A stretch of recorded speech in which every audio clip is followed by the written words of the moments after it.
You're listening to the Simply Flawsome Show, a podcast designed for you to listen, learn, and leverage. Please welcome your host, Zoe Turner.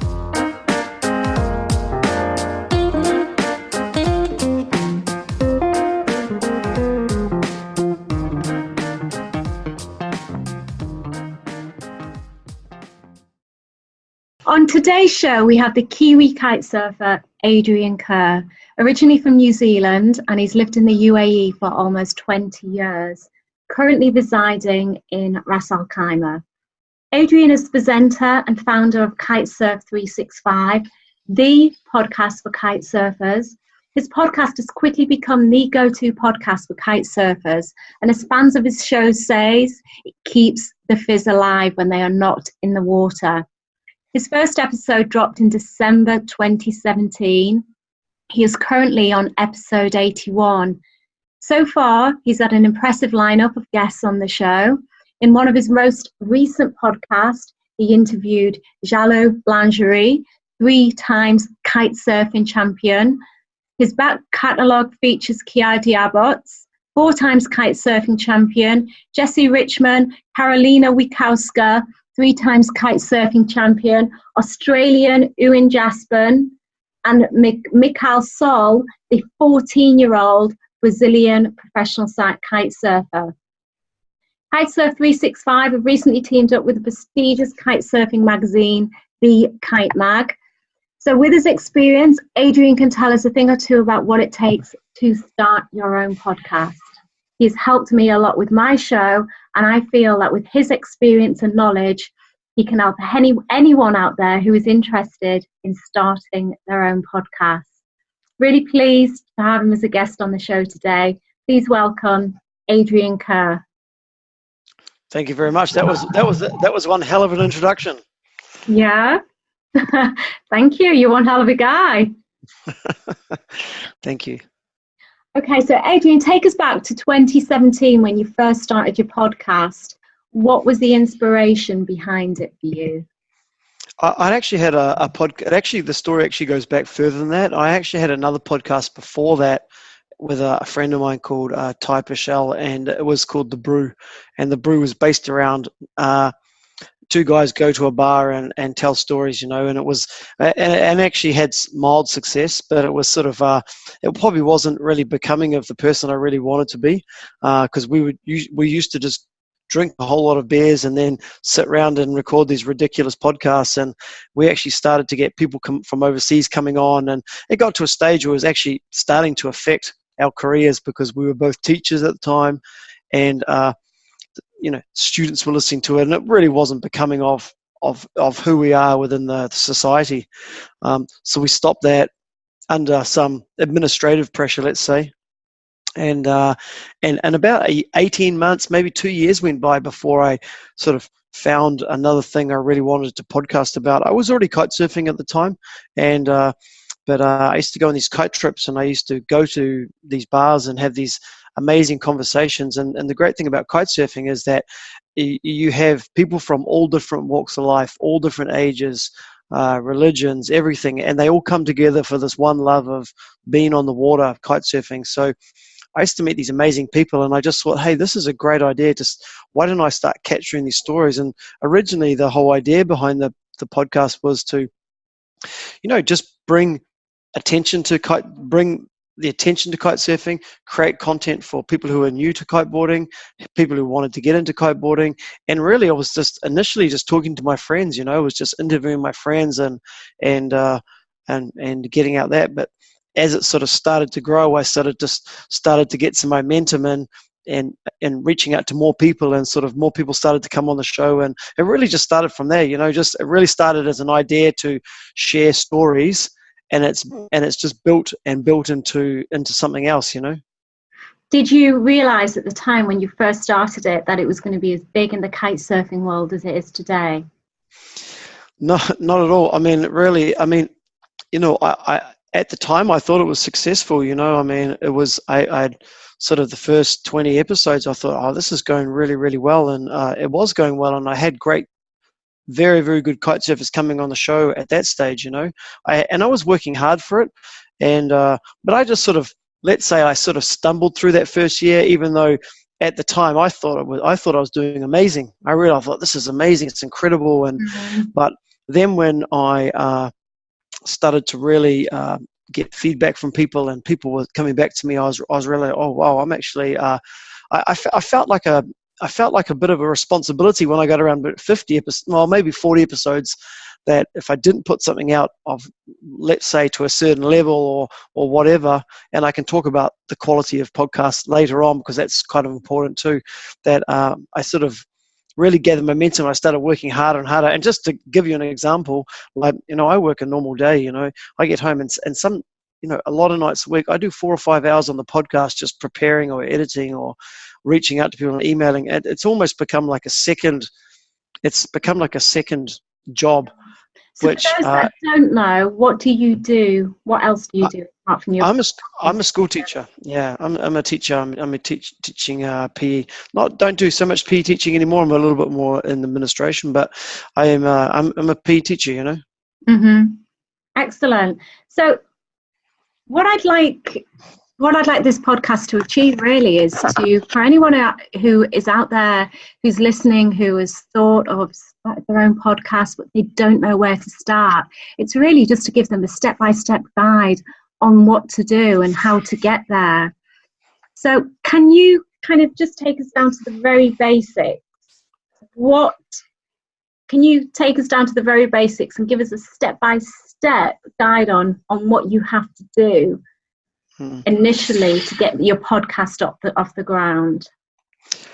Yeah, look, I mean, basically, first of all, you've got to have an idea, and you've got to do something, and you've got to be passionate about it, passionate about the idea that you're doing. And once you get that passion, you sort of need to think, okay, what am I going to do to record these? Like, I'm always fighting with this thing, quality versus, let's say, the quality of the podcast versus the content of the podcast. And look, if you talk to any creator will always tell you that the content and what's been said is the most important thing. Mm-hmm. Okay, so I mean, arguably, you can start a podcast with a cell phone. You can just put a cell phone between two people and record. And I've actually done, funny story, I've actually done some of my podcasts later on where the internet broke down or didn't work and I couldn't get a connection and I lost a bit of thing. And I've actually recorded the podcast using WhatsApp Messenger. Mm-hmm. I would send him a message and he would WhatsApp message me back and I would just edit that in. And to the listeners, they would never know. Mm-hmm. So again, I'm always fighting with that. The content is always more important than the quality of the production. But then as you become more of a perfectionist, you do talk about, let's say, the quality of the product becomes important too. But the basic idea is you've got to have an idea and something you're passionate about and something that you want to share. That's really what it comes down to. Mm-hmm. And I love talking about kitesurfing. It was just a natural fit. So I thought I'd start. That was the key idea, was to share stories. So first of all, it's the concept. Once you've got your concept and you decide what it is that you would like to talk about, where do they take it from there? Yeah, well, I mean, firstly, you just need to start recording stuff, and I guess the first thing is actually getting basic recording gear. And as I said, you can actually record on a phone. You can get great lapel mics now that have like a dual head lapel mic into a single 3.5 cable. And I know lots of guys who just record it on their Samsung or iPhone. They've got great digital recorders. They just clip on the lapel mics and they just record it on their phone.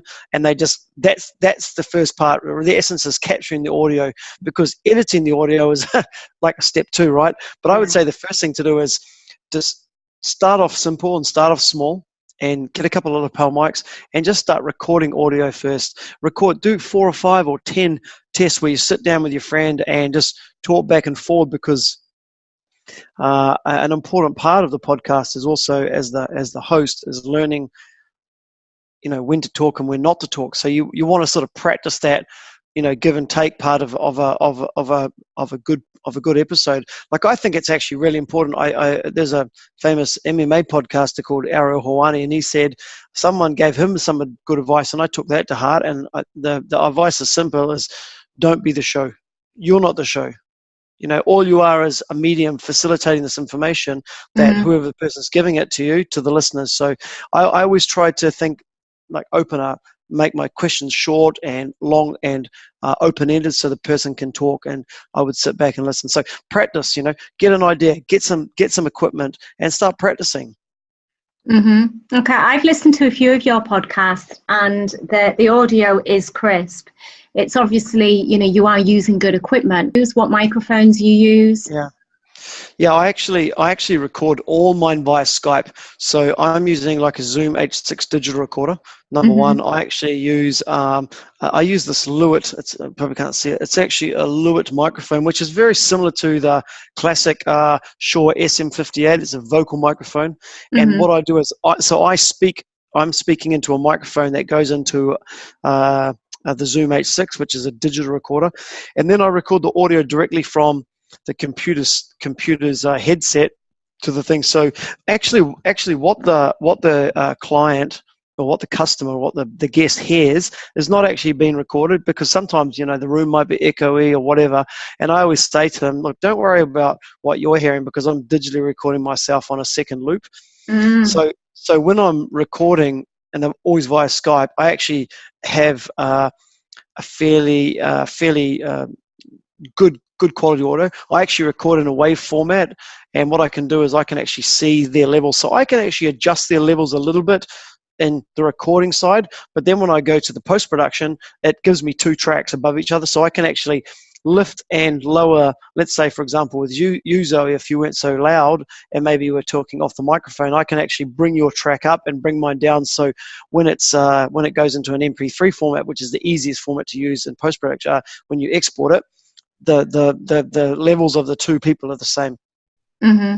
Okay, so you'd recommend the Zoom H6? I think any digital recorder, like Zoom is just a very popular one. The H6 probably is more than I need. I think possibly there's ones I think it's the Zoom H4n, which has got 2 XLR mics. That's fine too. I have this Zoom H6 because when I had it with the Brew, and sometimes would have 4 people on, because this can do 4 XLRs, so I can interview 4 people at one time. So I've just got this, but any of those ones that you can plug XLRs into, I think are fine. But there's other recorders on the market, but I like the Zoom. I think it's a great piece of kit, and that's what I've been using. Some people record straight using a USB cable straight into the sound card of the computer. That's possible as well.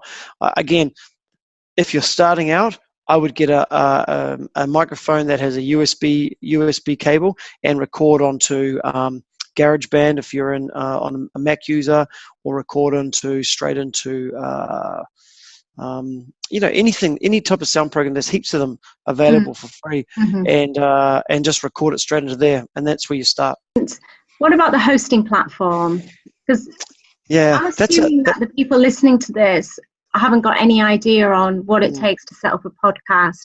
I've been through this personally, and anyone who I speak to it about now, I kind of just say to them, look, you have to roll your sleeves up and just be willing to get to work and, to have trial and error, because it does take time, unless you're paying somebody to do it. I also use Libsyn.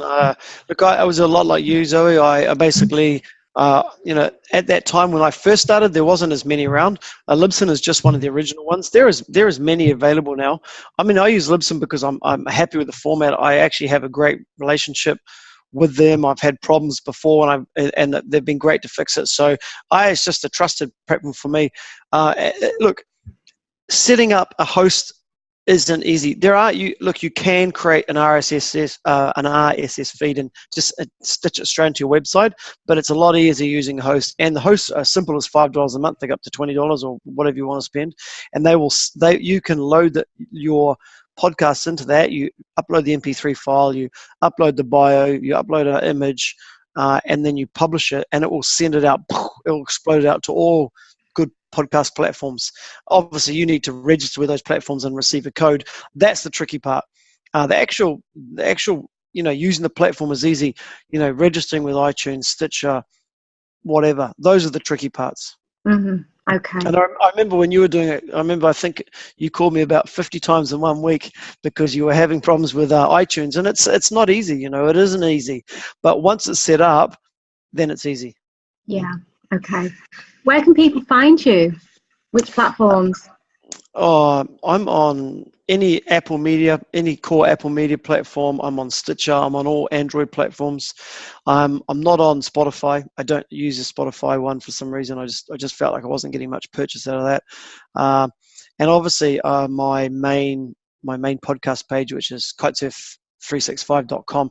And actually, I try and steer most people to my main landing page because it's a great way to have advertising and stuff there. But I'm happy for people to listen anywhere, and that's the good thing about a hosting page, a host as well. They will actually it's live updates of your stats. You can actually, for example, sometimes you can, upload a thing, and I'll always download and test my my thing just on my phone, and I can see it. I can see Russell came up. It'll pop up with one download. So it's actually quite cool. And the good thing about that is it actually gives you a great understanding of where the people in the world are listening to you. I mean, about 60% of my downloads are from America. But I'm downloading over 130 countries around the world now. So it's quite a vast footprint, crazy places like Bhutan and Iceland and things like that. You can break down America and see where the states. So it's interesting to see. So a host is very important because it does give you all that information that can keep you motivated. It can keep you sort of driving forward. It can help you choose guests. If you say, oh, look, I'm getting a lot of downloads from this area, you can look for guests in that area to increase your momentum, because keeping momentum is as important as your equipment. Far, you have had some incredible guests on your show in terms of the kite surfing world, the who's who of kite surfing you have had on your show. So I'm guessing everybody wants to come on your show now. How did you get these people on? How did you gauge their interest? Not everybody. Some people still don't want to come on, Some people just, listen, in the beginning, I'm telling you now, Zoe, in the beginning, I had zero street cred. Like, I had the first 3 or 4 episodes were friends of mine, and it just sort of worked away. Then suddenly I reached out to a Kiwi called actually, I had a guy called Toby Breyer on, he's actually going to be coming on my podcast again tomorrow. He's a German guy who runs a big kite forum. So he came on as a third guest, and he really accelerated the pace and got it going. But then I had another Kiwi guy called Mark Jacobs came on, and that was really the first sort of the younger, big, well-known pros, 30,000 sort of people on Instagram type stuff. And after that, I just got more people. But then I would spend, I had like credit on my notes, like hey, my name's Adrian from the Kitesurf 365. It's a really chill format, via Skype. And I just copy that into people's Instagram. Copy, paste. And man, I just do that for hours and hours and hours. I'd send it to everybody, even people I didn't want to speak to. And maybe I get 1 or 2 bites out of that. But you know what? It starts the ball rolling. And in the beginning, no one would repost my episodes. I would post it out, and no one would repost it. But again, it comes down to momentum, and just being persistent. And I tell you now, what I was saying before, I spent hours and hours every night on this podcast, every night, without fail. I mean, even last night, I came home, I recorded, I edited everything and got it up. And then after that, I just was looking at other stuff and getting ready for today. And then tomorrow I've got one, and then the next day. So it was just never ending. I have a board here that when I contact someone, I write their name on the board, and it's just a never ending scroll of ticks and crosses. It's never ending. It's never ending. You just have to keep on top of it. But the funny thing was, in the early days, I would do it by WhatsApp message. I'd do it by Instagram message.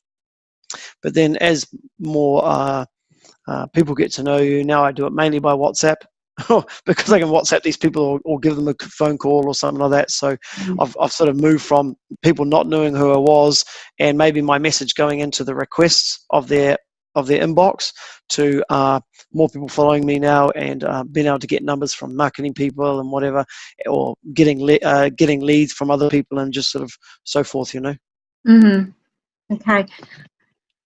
So, and obviously, I have a lot of people also, message me saying, hey, can I come on the podcast? When can you get me on? I just had a guy call me tonight from a place called the Kite Foundation, which is a big kiting sort of cancer awareness campaign. He called me. He wants to come on. So a lot of leads now. A lot of people reach out to me. A lot of people get told about it, and they call out to me. So it's a lot easier to get people on than it was.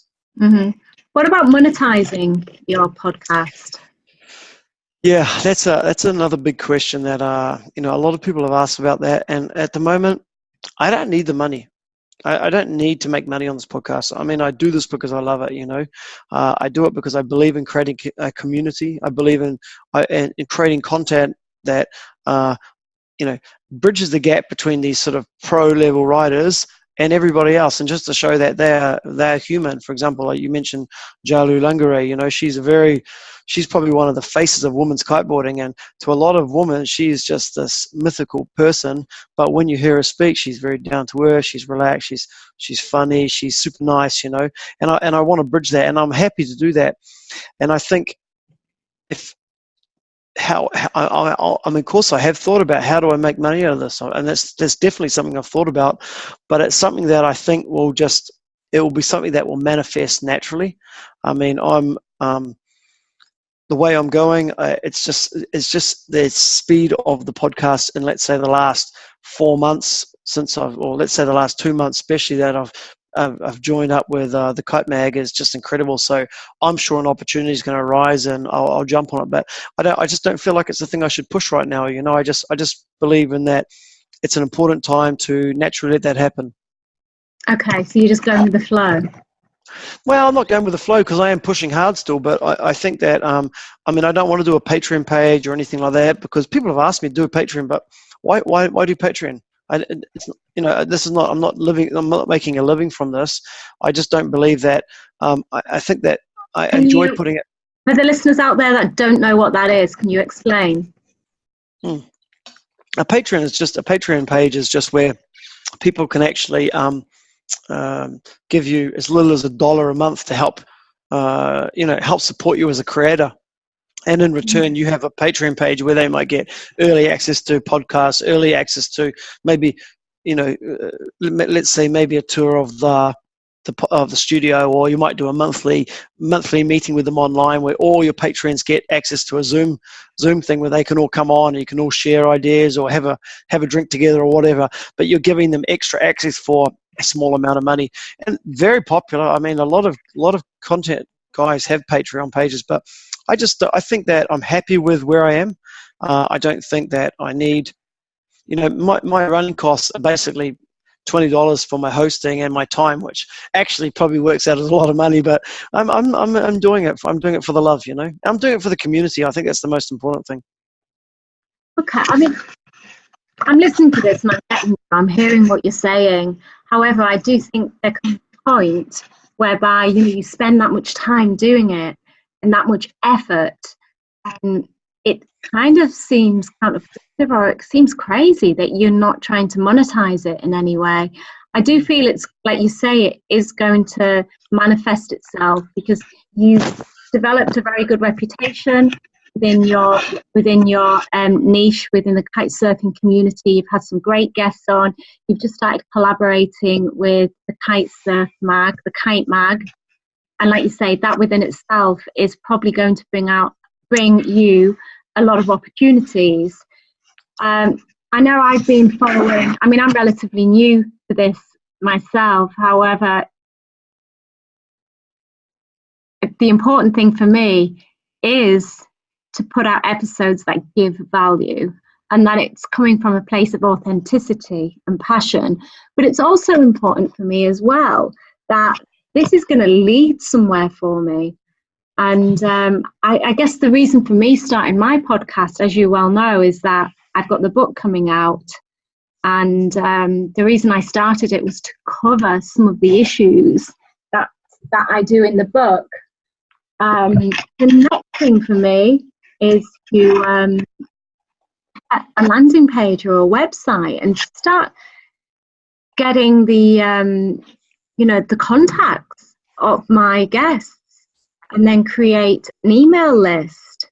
So then if there's any courses that I want to sell on the back of that, or when it comes to my book sale, that then I can start sending these emails out. So that's a way that I'm doing it. As you know, I'm still very much learning and everything, and I'm not as established as you are. I haven't got the what's the word? Footprint or whatever, yeah. Yeah. Okay. Yeah, look, it's. I mean, it's definitely. Look, Zoe, you're absolutely right. I mean, it's something that I've started to speak more about because it is taking a lot more of my time. Mm-hmm. But look, the exposure that I'm getting through the people I'm working with now is invaluable. You know, that's invaluable. What they give me in exposure is invaluable. I mean, now I'm actually in a position now where I'm actually going to be bringing in a new phase of the kiteboard of the Kitesurf 365 podcast, where I'm going to be doing brand. I'm actually going to be doing brand focused episodes, and with brand focused episodes, you know, there's potential that the brands will fly me anywhere around the world to their dealer meetings, and I'll be actually based there, and I'll go and do maybe 2 or 3 days wherever their dealer meetings, and create 2 or 3 brand focused episodes, and that will just go into what I call the catalog, which is your actually driving engine for your success, and that's the next stage. So I've actually been currently working on a marketing pitch to do that, which it's pretty much done. I'm just working with the Kite Mag guys and those guys, just sort of making a target list of the key areas where I want to go. Obviously, that has to fit into my timeline as well, because I don't have the ability to fly any time of the year, being a teacher. So that's I am making moves towards that.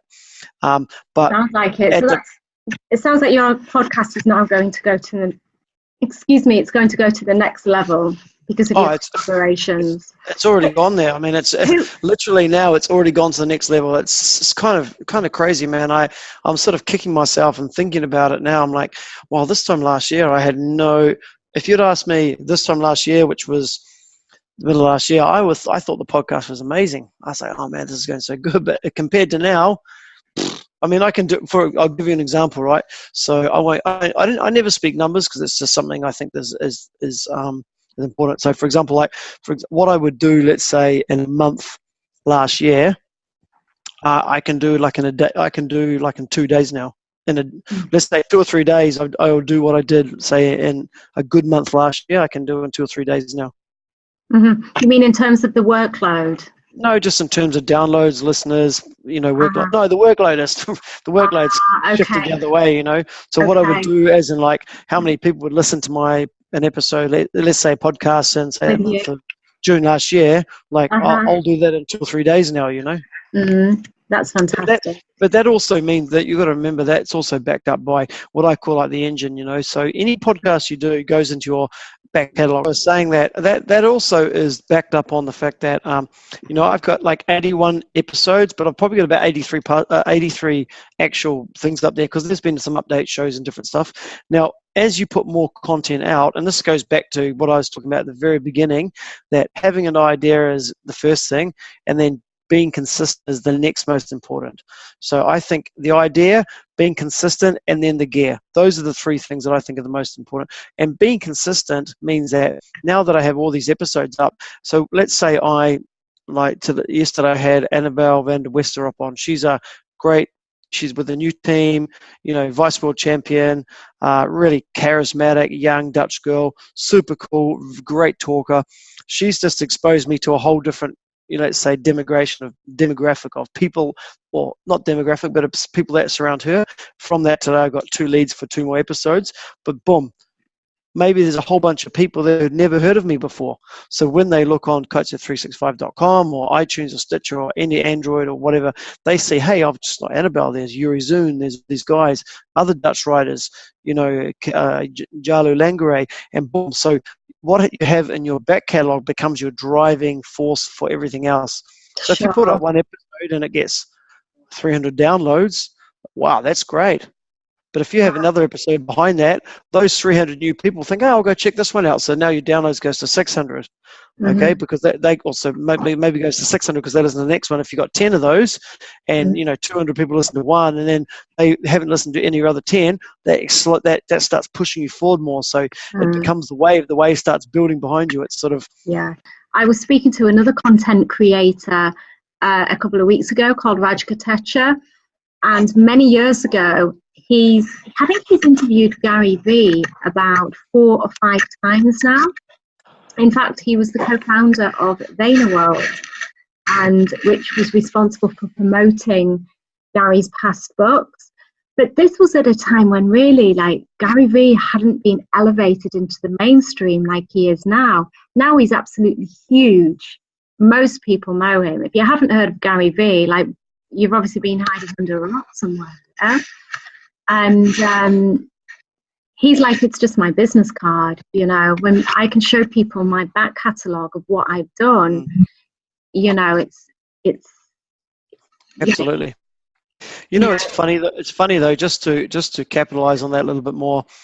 I actually think it's actually quite good to, even though that those people do become your calling card, as per se, I think it's actually kind of cool to not rely on that, you know, and to let your reputation be, you know, you'd always be saying, oh, I once did this, I once did that, you know. I think it is definitely, once you have your in, and I talked about, you know, getting Toby Breyer on, and when I say he kicked the ball, he got the ball rolling, but it was up to me to take that forward to the next person, and I do. Those first 10 guys who come on the podcast, wow, they did help me. They were great, but that has to be the momentum, and you know, getting someone like Gary Vee is amazing, but springboarding off that is the way you really get success, you know, rather than saying, oh, I had Gary Vee on, you know. And I think that is, you know, and a lot of people, they just stop in podcasting because it is hard. And it's, to make money on podcasting is, you know, the 1%er. You're the 1%er if you can make a living off it. How do you do it? I mean, that is the real key to success, is monetizing a podcast. Now, I read somewhere online, if you are getting something crazy like only, you know, 2,000 downloads a month or something like that, you're in the top 50% of all podcasts in the world. Mm-hmm. You know, that's actually not a lot when you think about it, and it's a difference. See, long form communication, which podcasting is some commitment. You know, it is a commitment to listen to, and I always say, listen to it in the car, listen to it in the gym, because if it's an Instagram feed story, it's 15 seconds, or an Instagram video, you got 1 minute long, you can watch it 15 times. You know, but it's you know, you do need to commit to podcasts, and like, even though podcasts are so popular now, it is, especially I find in kitesurfing, it's such a small niche market that you know, I really have to work hard to get as many people listening as I can, you know. So you know, you have to find the momentum. That's the key. Find your springboard, but use your momentum to keep pushing forward. Yeah, fantastic.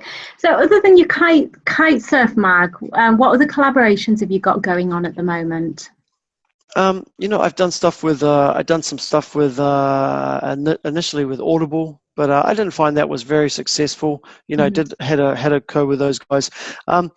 Actual collaborations, not many, to be honest, right now, because I was probably at that stage. I probably didn't really want to do any collaborate to anything up till I always said to myself, when I've done 50 episodes and I've got a catalog that I can be proud of, then I'm going to start looking for that. But I actually initially went out to look for sponsorship and other stuff, but I found that I ran into problems where people wanted exclusivity, they wanted to control what I was doing, and they wanted to be, oh, we want you to do this or do that. And I actually found that actually wasn't really what I was after. I felt that I'm actually enjoying being a little bit independent. And one of the big things I said with the Kite Mag when they came on, I said, listen, I love it, but I want complete power of and power of what I do. You know, if I want to interview somebody, you know, I don't want you to say no. And they were like, yep, 100%. So that's been a real success. And I said to them, look, it's a no-brainer. You know, I'm not making anything out of them. They've got probably combined 100,000 social media followers. And, you know, that's great exposure for me, right? So I don't ask for anything in return than them just to promote me and for me to help build their subscription-based magazine. Do you envisage your podcast giving you, do you envisage in the future leaving your full-time job as a school teacher and going into the world of podcasting full-time? With everything that's been happening to you professionally, with your collaborations, and, you know, you've noticed a massive surge in terms of, you know, your listeners, your time, and, you know, the episodes. More and more people are coming on your show, and, you know, you're really gaining a lot of traction in the kite surfing community. Is it something that you would like to do full-time? You know, the funny thing is, Zoe, I only just today, I set myself like some, just like loosely started to put in place. And, let me answer that question by a couple of ways. I've never been a goal setter. I've never really set goals. But, after the first year in the podcast, I thought, I'm going to try this goal setting stuff. So I set myself some goals, I wrote them down, and I'm going to do this, I'm going to do that, I want this, I want that, I want this, and that. By about 3 months, I had smashed all those goals. Okay, and I don't know where I'd smashed them all. Mm-hmm. I've still got some to achieve, but I'm gonna knock them out of the park. And I was thinking, wow, did I subconsciously achieve that because I actually wrote these down? Did I subconsciously go after it because I'd actually managed to put pen on paper, and I used a pen and I wrote it down, and I had them sitting there beside my computer? And I thought, wow, if that's so true. So I set a big goal for next year, a huge goal. I'll tell you that off the air. But and then tonight I was just talking, and I said, you know what? Why can't I do this full time? Why don't you share it with us? Share your goal with us. No, because I'll share that one with you. I'll share the one with you because it's downloadable. I'll share that with you off here. But when it came down to this, I thought, can I create enough content that someone will pay me a salary to do this full time, or can I get supporters of the show, whether it's sponsorship or whatever, to support me that I can actually do this full time? And I have a place in Thailand. I have the ability to live at a place where I possibly can live on a lot less money than I live here. And actually, only in the last probably week, I've actually been thinking, I can do this. I can actually make this full time somehow. I'd need to leave the UAE, which is totally cool because I've been here long enough as it is. Oh. Spending this amount of time is probably not healthy for me, but I actually have been thinking about it and mentally putting it in place, and I'm starting to use the words to manifest it in my head and actually get it out there. And I haven't written that goal down yet because I haven't quite sure in my mind where I want to go. I've written my numbers goal for next year, but the next year to that goal, I'm going to add a date where I want to start making, potentially trying to make money off by doing this. But it's all going to really depend on how the rest of this year goes. But if it keeps going like this, 100%. I think that one day I will pack up shop and leave these fair shores and have a go at this. It's kind of funny. I know I'm digressing a little bit from the story here, but I'm also 44 years old, and a lot of these people I'm speaking to are 14 to 25. I'm sure there's older guys as well, but I always thought, oh, maybe I'm too old to be doing this, and someone younger is going to be coming along. But I actually thrived on the competition when I saw other people started podcasts, and I supported them. I reached out to them and said, hey man, great podcast, and keep it up and do more. And I've had them actually on the podcast, so I actually thrived on that. And I thought, I looked at rugby, I looked at football. There's all types of ages of commentators getting involved in sports. It's been in sports for 30 years. So I definitely have made it more of a focus in the last sort of, I'm going to say week to 2 weeks. It's interesting you brought that up, actually, because I've never mentioned that to anybody. That's actually just manifested recently that I thought, hey, if this keeps going like that, man, I could actually do this. That's really exciting. I know you can achieve it, and I can definitely envisage that happening in the future. That's for sure, 100%. 100%. And it's interesting because your podcast has been going since December 2017, yeah? Yeah, I actually recorded technically it started in January 2018, but so I said 2017 because I actually recorded two test ones, which I actually bought. What the funny thing is that I recorded 2 test episodes, which that first episode is still one of the largest episodes even today. And that was when I put that first episode up. This couple called the Kite Couple, Casey and Scotty, who are good friends of mine, they really promoted it really hard. And I was thinking, man, this stuff is easy. So that was a test episode I did. And I did another one with a guy called Dill Willicolor, which I've just recently had on. He's a Sri Lankan guy who's a sort of godfather of the Sri Lankan kiteboarding scene. I've just had him back on actually in a follow-up from the Sri Lankan shootings, which has been great. And he also promoted it. And at the stage, I think I told you this before, I was like, wow, this is easy. But then I obviously settled back down. But really, December, around sort of the 17th of December was the first one. In the podcasting world, who do you draw your inspiration from? I mean, I listen to Joe Rogan a lot. I listen to some MMA podcasts called called the MMA Hour and stuff like that. I love Kill Tony, which is a comedy one. I like Radio Lab. There's so many out there, but I actually found that I just couldn't follow up all of them all the time. I mean, Rogan has so many episodes out, and actually it was from Joe Rogan that I actually developed my style, because I don't edit anything, and that was the other thing. When we talked about editing, you can edit till the cows come home if you want to. I edit nothing. I love that when I make mistakes. I leave it raw. I leave it imperfect, because that's what life is. Normal conversation at the bar. If I say something at the bar and it's out of line, you can't take that back. I don't take that out. I leave it in there. So it actually helps me communicate better, be a little bit more thoughtful, use an economy of words as a good way to put it. And I know that from those type of podcasts which go live, that there is no editing, and I actually think that's better. I think that's more natural. There's no one's trying to win a conversation.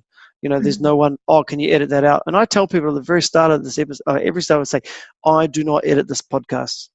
So be careful what you say, and if you do say something, you've got about a 15-minute window to get to me to take it out. Otherwise, I'm going to put it online. And I've had to pull one podcast down because that's another story. But I got that, I guess, that from Joe Rogan, because he does that. He doesn't edit. He just puts in the intro, the start of the music, the podcast, the outro, and I do the same sort of format. But I mean, I listen to Rich Roll every now and then, but not really a massive Rich Roll fan. I think it's a little bit too melodic for me. But I like stuff that's a bit more sort of varied and differentiated in the way they do episodes. I had a fantastic question then that I was going to ask you, and then I've suddenly forgot. Does that happen to you a lot? Because it happens to me all the time. I think, I'm going to ask this next, and then I get listening to what the person's saying, and then I completely forget what I was going to ask. I always have a pen and paper with me the whole time. I just have this sitting here, because often that happens. I actually plan, for example, like each episode, another good thing we talk about is planning. I plan the episode out meticulously. I put the questions in the right order. I know how it's going to flow. And if you listen to my episodes, it does sound natural, but I actually am sort of subconsciously steering the conversation where I want it to go. And that's come from just practice. Like I'll often see if I see that's going all over the place, I might jump to another question and bring it back up. But I always have a pen with me, because sometimes that happens. I might just quickly scribble down the 2 or 3 key points that came out, and then I'll look to it down to it, okay, and then I'll bring it up again. So getting your questions right is preparing your questions is important. I mean, you obviously did a lot of research at the start there. You had researched, and look what I've done, which was impressive, But I do think that being prepared, it's a classic, be prepared, right? That's the simple thing. The running theme in my podcast has been mental health. What would you say, following your passion and finding your purpose? Excuse me. How can that have a positive impact on one's mental health? Say that again. The running theme of my podcast has been mental health. So what would you say, you've obviously found, you're following your passion, you're following your purpose by, putting all this content out. Do you feel that this has done something for you personally? Has it had a positive impact on your mental health? I know personally for me it has. The more people I speak to, and especially when I'm going through the editing process, especially if you're interviewing people, most people I speak to, like yourself, are very inspirational. So as you're editing it, subconsciously, I'm finding that is going into my mind. Podcasting for me, in a very short space of time, has changed my life. Yeah, look, I'm a you know me, Zoe. I'm always happy. I'm always in a good mood, and I've been following your path down your path of your podcast, and heard a lot of guys talk about mental health. Look, I think you've got to find something that makes you happy. I mean, I think that number one, the key to anything, right, is finding something that makes you happy and do it as much as you can. I wouldn't say that I've had huge changes, but definitely I have definitely enjoyed meeting all the different variety of people and listening to their stories. And I used to always ask that classic, so how did you get into kitesurfing? And I try not to answer that anymore because it's kind of a stupid question. Right? It's an easy question to ask, but it's kind of a bit thing. But I actually just enjoy getting to know them, getting to know a little bit more about them, getting to hear their point of view, letting them talk uninterrupted. That's another big thing as well. So I've just got the enjoyment of listening to them share and having that ability to share their message with lots of people. Now, whether that affects my mental health, I don't know. Look, as you know, sitting in front of the computer doing hours and hours and hours and hours of stuff, it can be pretty dreary. And sometimes I put it off and I kick myself. But I feel in the morning, sometimes I get up at 5 a.m. I'm like, I'm going to finish it off now. I get in there and I type everything up and I do my voiceover and boom, I get out. And I'm like, 6 o'clock, I'm like, wow, that was awesome, So maybe it has a positive effect on me somewhere. Maybe I'm just not recognizing it as much as other people recognize it. Yeah, that's interesting. Yeah, I do think some women tend to be a little bit more self-aware, possibly when it comes to these issues, than some guys. Yeah, that's probably true. I mean, I don't think that. Look. I mean, we're getting off the topic a little bit, but look, it's tough to be a woman, right? I mean, it is a tough. You're growing up in incredibly tough times where you have all these amazing pictures of Instagram models and influencers, and I hate that word, influencers, blah blah blah, put in your face the whole time. Where it's tough. I mean, guys don't have that really. You go, I remember years ago going to a magazine shop and there's the guys get bigger abs, get abs in 15 days, grow your biceps, and then you look at the women's one, it's just never-ending, array of women's magazines. I'm like, wow, these girls have got it tough.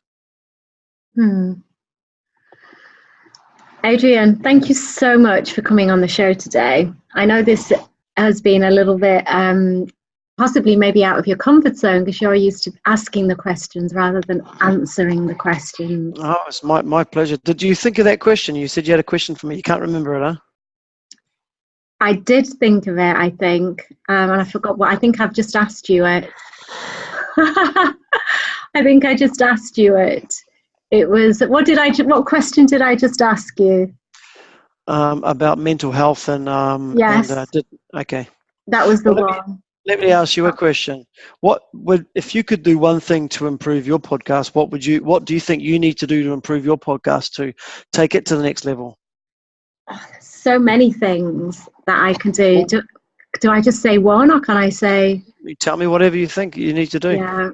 I mean, as you know, that I'm always striving to get better all the time. For me, the audio, I'm at the point now where, I think I have 17 episodes out. 2 of those episodes I've been unable to upload because of poor audio. And I found it incredibly embarrassing having to go back to those people and just say, look, the audio has been that poor. Can we record it again? One of them we recorded in a restaurant, and whilst it was quiet, there was still the clinking of plates in the background, blah, blah, blah. And, I was just unable to do it. And then I had another fantastic episode recorded with Dr. Dixon, founder of EmoWave, about emotional intelligence. He spoke very quietly, and we used the lapel mics. Don't know what happened, but the audio was just so poor. And he has said that he will come back on my show again, and I will be recording another episode with him in the next couple of days. However, these are issues that you do want to avoid, when you're creating your content, because it's, you're obviously, it's my time and it's their time as well. So for me, number one is the audio. Some of my episodes, I haven't even listened to them. I upload them and I haven't listened to them. I'm actually quite embarrassed to listen. I don't like listening to myself. I don't know whether it's the sound of my voice or the quality of it, but then I'm looking at my downloads and I'm thinking, oh my God, Zoe, people are downloading these episodes. That's when it kind of really hit me, because initially I just got it up there, and as you know, that I put quite a lot of work into each episode that I do. You know, I create kind of I get the golden nuggets, so I'll edit it, I'll get the golden nuggets, and I'll make that into like short 1 to 3 minute videos for Instagram and Facebook. I'll send it off and I'll have the subtitles. So these for me are the golden bits that have come out of the meeting. And then I'll also do that as well, you know, I have the video version, and sometimes I just have the podcast version as well, the golden nuggets. And then I upload the full podcast to Libsyn.